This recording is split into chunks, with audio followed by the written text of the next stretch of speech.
Welcome to Global Dispatches, a podcast about foreign policy and world affairs. I'm your host, Mark Leon Goldberg, editor of UN Dispatch. And in this show, we discuss topical global issues, have conversations with foreign affairs thought leaders and newsmakers, and give you the context you need to understand the world today.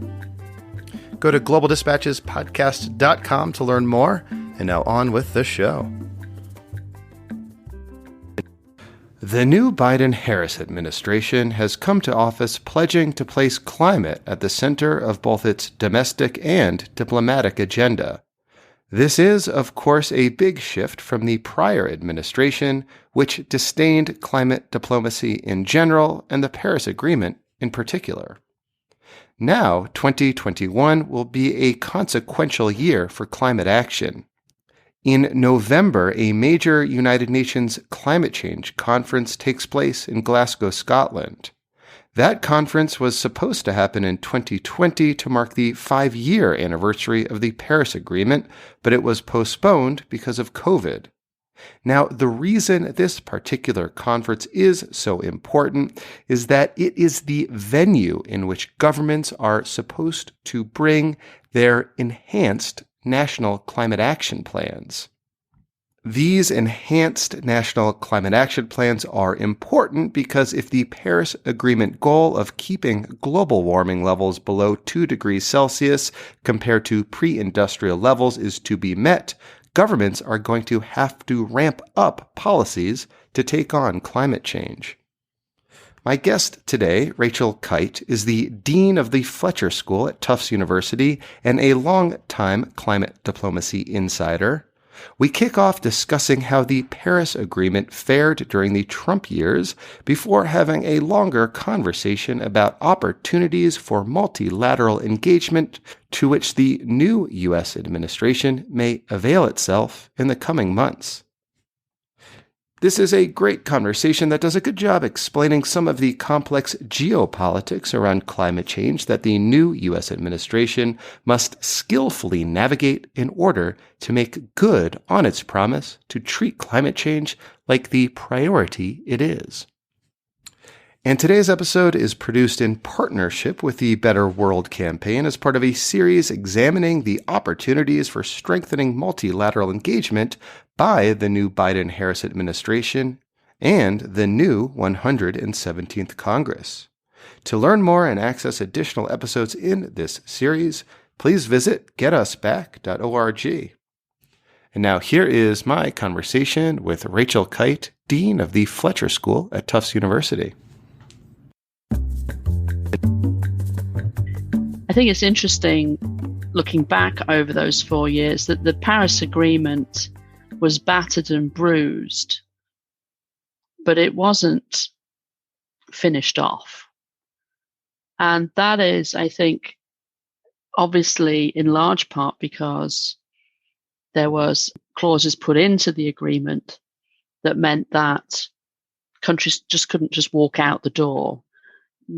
The signal from the Rose Garden in June 2017 that the US would withdraw was immediately communicated to the UN, but the process had to last for 3.5, 4 years.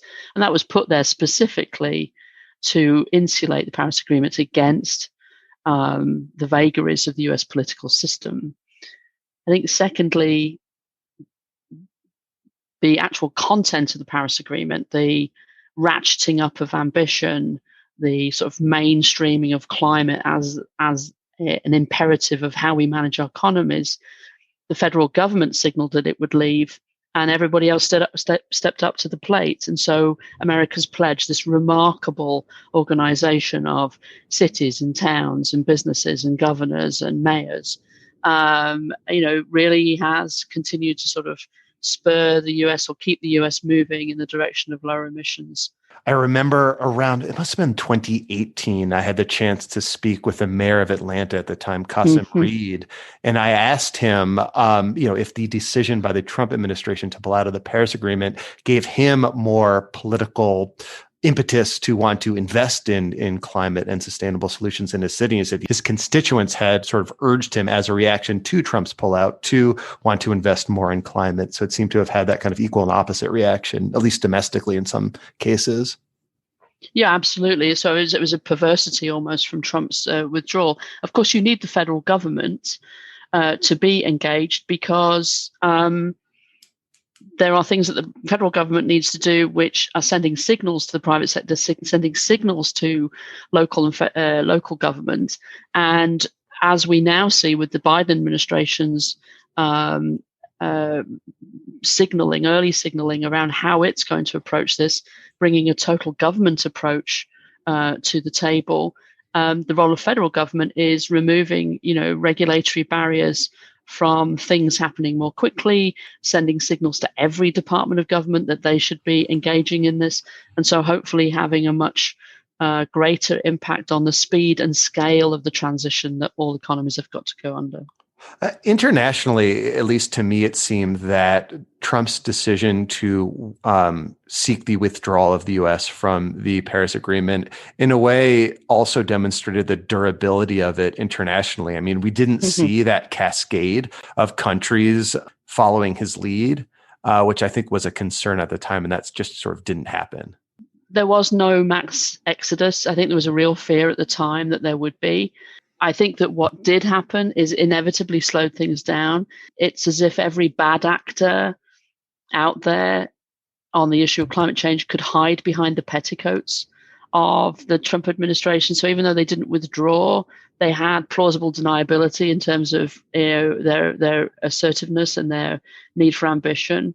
And of course, you saw the US act as a thorn in the side of the climate dialogue in every other space. So not just the Paris Agreement, but then at the G20, at the G7, at the WTO, at the General Assembly, at the Security Council. The US was either just not present or was actually actively voicing its views against climate change. And so that, that space that it gave for Saudi Arabia's, the Australias, the Brazils under Bolsonaro, even the Mexicos under AMLO, and obviously Russia under Putin. That was a drag. And obviously now with the new administration, in all of those early phone calls that President Biden made in the first few days in office, climate was there as one of the top 1, 2, 3 things that he was talking to every leader about. So how do you suspect that multilateral diplomacy around climate may change in the coming years and really actually even months as we lead up to the Glasgow summit in 2021? What do you expect to see from the Biden administration? What are you already seeing? And what sort of impact will that have on what goes down in Glasgow in 2021? So it's going to be a packed year. As I speak to you now, there are going to be 7 heads of state summits at least this year on different issues of the global economy and nature and climate and running through all of that is climate, right? So very, very busy year. The U.S. administration's come in day one. We're back into Paris. 1 week, 2 weeks into the administration, they come out with an executive order that says that this is a total government approach and gives strict marching orders to everybody from the Secretary of Defense to the Secretary of Treasury to the EPA. I mean, there's no misunderstanding about the strategic importance of climate to the domestic agenda and the international agenda. Big things to look for. April 22nd, Earth Day in the United States, 51 years of Earth Day. The US administration has said that it will bring forward its next generation climate plan. This will have in it an emissions reduction target for 2030. So this is the ratcheting up that we put in place in the Paris Agreement. And now we start to see the jockeying for what is that emissions reduction. I think it's clear that it should be above 50% if it's truly going to be putting the US on track for the net zero mid-century goal for a world with warming limited to well below 2 degrees, 1.5 degrees. But exactly what that looks like, we don't know. Gina McCarthy is the domestic climate czar. It'll be her job to pull it together and make sure it makes sense. And John Kerry's job to sell it to the world. John Kerry and President Biden have been very clear that they know it wasn't enough to just say that they're back, that their plan has to be commensurate. Now, it doesn't stop there. There's some early signals that the US is going to come in and aggressively pursue the agenda around methane reduction and the other issues within the Kigali Amendment to the Montreal Protocol. Just to pause you there, can you explain the Kigali Amendment to the Montreal Protocol? The Montreal Protocol was the late 1980s agreement that successfully, eliminated or reduced the hole in the ozone layer that was such a problem at the time. Yes. So the Kigali Amendment to the Montreal Protocol addresses short-lived climate pollutants, in particular hydrochlorofluorocarbons, which are refrigerants. And they obviously have had an impact on ozone issues, which is why it's an amendment to the Montreal Protocol. But they are an accelerant of climate warming. And so black carbon, HFCs, and methane go up into the atmosphere. They're short-lived in the atmosphere, unlike carbon dioxide, and they speed up and accelerate warming. So this is a story of air conditioning in particular. It's how do we keep ourselves cool so that we're economically productive? How do we keep food cool? How do we keep medicines cool in a warming world with more and more people going and living in cities where they aspire to and will need access to cooling for comfort? And we need to keep these cold chains. We can't do that with super energy inefficient and polluting substances. So this is something where this was something that the US was very engaged in under the Obama administration, and it would be very important. The US is far behind in reducing methane, in particular because there are no effective at-scale regulations around gas flaring from shale gas and methane within the gas infrastructure in the United States. And in fact, that's one of the things that Trump had rolled back. So that's a potentially important, I wouldn't say it's a low-hanging fruit, but it's not one of the most difficult things to do. Is there like a global agreement on methane? So there is no global agreement. There's no global treaty on methane. Methane is treated and examined under the IPCC and the scientific reports that feed into the UNFCCC and is understood in the climate context. And obviously, methane is one of the short-lived climate pollutants that gets discussed also within the Montreal Protocol. But we've seen lots of activity within industry in terms of what it would take to reduce methane. And this was one of the issues where the US had gone backwards under Trump. And it could spring forward quite importantly. There is something called the Global Gas Flaring Reduction Facility, which is housed in the World Bank Group and has more than 80 countries and more than many more private companies involved in that. And that is where you get the sort of Angolan government to commit to a target of reducing flaring from gas, and you get then the state-owned oil company in the equivalent country to do the same. And the US has not been a player in that for some time. So it does seem, beyond Paris, there is lots of opportunity for multilateral engagement by the incoming Biden administration. Aside from the entities that you've already mentioned, like this World Bank platform, the Kigali Amendment, what else sort of springs to mind as perhaps low-hanging fruit or something a little more ambitious that the United States might want to engage on? Well, so there's going to be no deal in Glasgow in November 2021 without a deal on finance. And there are a number of different facets to this. The first is the pre-Paris agreement that there should be $100 billion a year of financial assistance from the countries that caused the problem in the first place to the rest of the world. And that $100 billion a year has never been achieved. There's been a massive argument about how we count that 100 billion, etc. But in reality, it's not there. The UK's got a bit of a problem at the moment because the quantification by independent experts is that we're about 79 billion. So where's the other 21 going to come from? UK itself, remember, cut its aid earlier this year in diplomatically one of the greatest examples of cutting off your nose to spite your face. So the real challenge is, can the US come in with a big sort of re-entry into climate finance? They have outstanding arrears to the global green finance, the green climate fund, and they have lots of tools at their disposal to really up their bilateral climate finance. Can you just explain for listeners like the political importance, the international diplomatic and political importance of reaching that $100 billion target on climate finance for the viability of the Paris Agreement and international, diplomacy around climate more generally? Like, what's the logic behind that? So the 100 billion is a political talisman because it was a promise. It was a promise which was offered, and in return for which developing countries agreed to a pathway of progress within climate negotiations, and the promise hasn't been kept.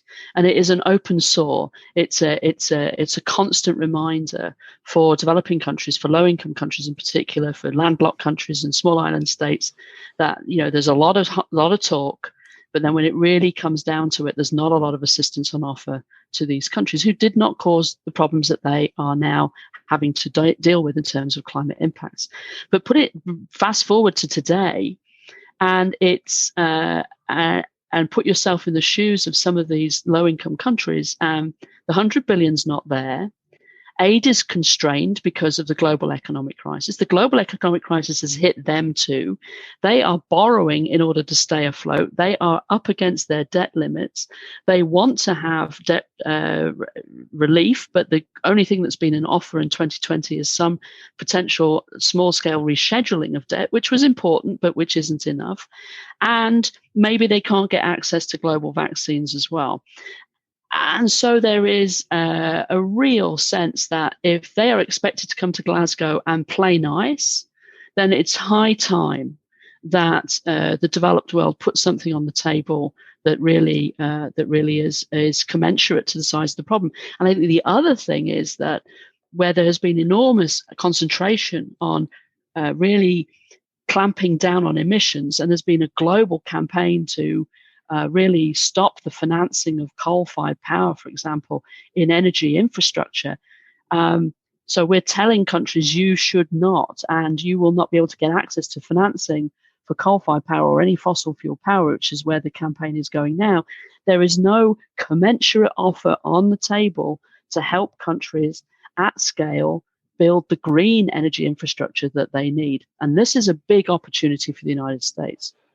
What would be the platform that the Biden administration could use to summon some sort of international momentum around building this climate fund? Is this something we might expect, say, at the General Assembly, which happens a few months or 6 weeks or so before Glasgow? What and where is the venue for this diplomacy to take place? Well, so I think there's a big finance package, which is part of, an even bigger sort of climate package. And it involves China, it involves the European Union, and it involves the United States. China, why? Because they have an extraordinary amount of debt owed to them by low-income countries, and they have been the biggest infrastructure investor for many years. European Union, because they're the other big power at the table, and the US. So I think you're going to start to see pieces of this emerge over the course of the year. First of all, the IMF last year asked for a new issue of special drawing rights to allow it to respond to a number of countries, more than 90 countries, who are suffering from high levels of debt as a result of the economic crisis related to COVID. They were unable to get an agreement on that with the Trump administration. The Biden administration has to grease the wheels and allow the IMF to have the capacity to respond. But there is a conversation that capacity to respond should actually be that what countries do with the response is that they move down a greener path of growth and development. So you're beginning to see some kind of green conditionality. Second, there's a conversation about actually relieving countries of their debt. And there are a number of conversations going on about, well, if we're going to relieve debt, first of all, we don't want all that money to then go to China to pay off China's bilateral debt with these countries. But more importantly, what we want to do is make sure that in the debt relief, the quid pro quo is green and sustainable investment in green infrastructure, resilient agriculture, etc. So again, people don't want to talk about conditionality, but it's like we relieve the debt and we help countries get onto a greener pathway. Those kinds of things you'll start hopefully seeing before the G7 in the UK in June. And then I think the third part of it then is when does the US sort of announce that it's going to put money into the Green Climate Fund? When does the US come out with a bilateral climate resilience package? Because I think for many low-income countries, what they desperately need is assistance in terms of their own adaptation and resilience to climate impacts, which are happening now. And I think that has to go beyond sort of some of the interest and the investment in sort of parametric insurance. If you get bad weather, if you have terrible storms, there's an insurance package for that. I think we need to be investing much, much more in actual adaptation and resilience, and both the Secretary General and others have called for an equal treatment of adaptation and resilience in terms of funding as mitigation. It's just interesting to me hearing you describe like the geopolitics of what would make for a successful summit in Glasgow in 2021, involving the United States principally and the rest of the developed world doing more to relieve the debt burdens of the developing world, debt burdens brought on by COVID. This is the deepest and broadest economic slowdown we've seen in modern economic history. And it comes at a time when we know that we need to restore nature. We know that we need to cut emissions. We know that the world is deeply unequal. And so if we're going to bail ourselves out of this problem, then we need to put ourselves on a track that deals with all of these issues. And it's also, Glasgow is very, very important, but this is a 2-3 year agenda, right? So, the United Nations Environment Programme is saying, look, we're living through 3 planetary crises at the moment: a crisis of climate change, a crisis of biodiversity and nature, and a crisis of pollution and waste. And so, we've got 2 to 3 years to sort of sort out the bits of the system that meant that we arrived at this point in time. And so I think that for the US, they're back. They are a global economic power. Their relationship with China is important. That they could come forward potentially. China has a Belt and Road Initiative. They need to green their Belt and Road Initiative so that they're not funding polluting technologies in developing countries. And the US can come alongside and say, okay, here's our green infrastructure investment package for other countries. Now, Biden would then have to sell that to the American public and explain why helping other countries grow greener is good for America, but that's where the jobs are.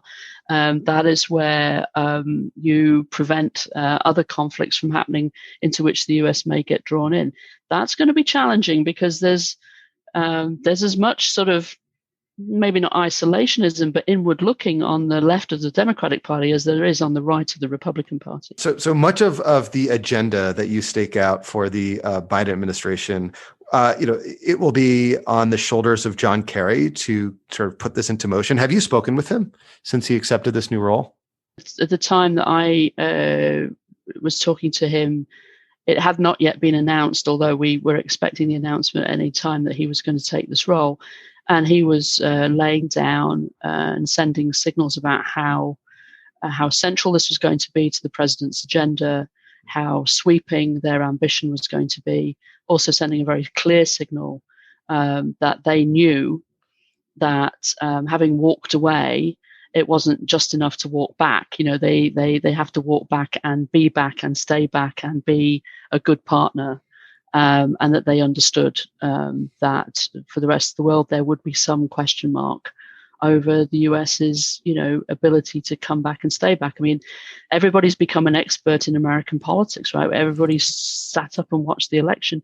And so, everybody knows that there are midterms in 2 years' time, and the Senate is, a 50-50 Senate. So I think that he was clear. He wanted to send a clear signal of ambition, but also realizing that there might be some eyebrows still raised because of the past history of walking away. Lastly, what will you be looking out towards in the next weeks or months that will suggest to you whether sort of the rhetoric of the Biden administration when it comes to climate and calling this an emergency and and making climate a priority throughout the government matches actual action?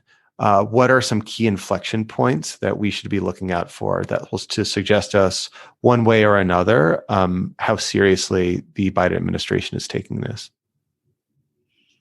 So I think the big one is April 22nd, the announcement of the US plan and within that will be the emissions reduction target for 2030.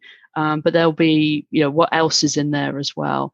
I think domestically, it'll be very important to see what kind of recovery packages emerge. Be very interesting to see the ambition in Pete Buttigieg's agenda as the transportation secretary. I think it's also going to be important to see how the US turns up at the World Trade Organization. Obviously, they sent a signal that allowed Ngozi Okonjo-Iweala to become the Director General. The Director General at WTO is not the most powerful person. This is a very strong member state-led entity.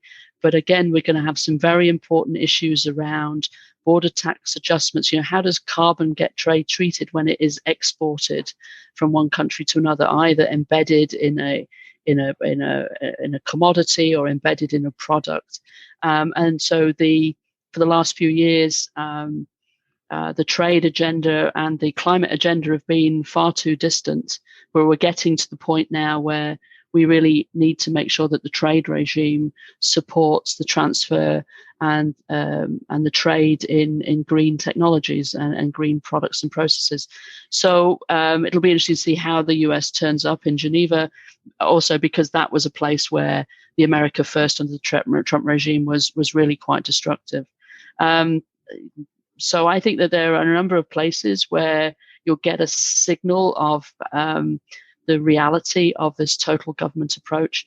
But really, if the US comes forward with a plan which is not sufficient in its ambition on April the 22nd, then it's going to be quite hard for them to maintain the kind of leadership that I think the whole world wants them to have this year. Well, Dean, thank you so much for your time. This was very helpful. No, thank you. All right. Thank you all for listening. Thank you to Dean Rachel Kyte. That was excellent. And I really appreciated, in particular, the explanation of the geopolitics around getting the developing world on board with the global climate change agenda. It was a great conversation. I am glad to have Dean Kyte back on the show to discuss this. All right. Thank you all for listening, and thank you to the Better World Campaign for partnering with the podcast around a series on opportunities for multilateral engagement in the coming years and months of the new administration and the new Congress. All right. We'll see you next time. Bye.